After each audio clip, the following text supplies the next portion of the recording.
ഇപ്പോൾ മാമ്പഴക്കാലല്ലേ, എല്ലായിടത്തും നല്ല പഴുത്ത മാങ്ങയൊക്കെ കിട്ടണം. പക്ഷെ ചില മാങ്ങയ്ക്ക് അത്ര പഴുപ്പ് നല്ല മധുരമൊന്നുമില്ല കേട്ടോ.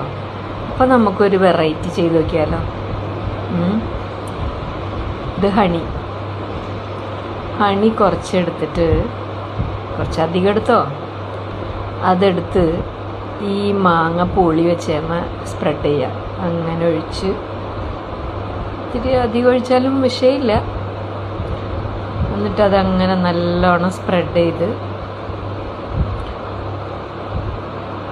എന്നിട്ട് ആ പീസിനെ ഒന്ന് എടുത്തിട്ട്, അപ്പോൾ ആ ഹണി അങ്ങനെ അതിലിങ്ങനെ ഒറ്റ വീഴും കേട്ടോ. കണ്ടോ? എന്നിട്ട് ആ പീസ് എടുത്തൊന്ന് കഴിച്ചു നോക്കിയേ. അടിപൊളി ടേസ്റ്റാണ്. ഒന്ന് ട്രൈ ചെയ്ത് നോക്കേ. സൂപ്പർ.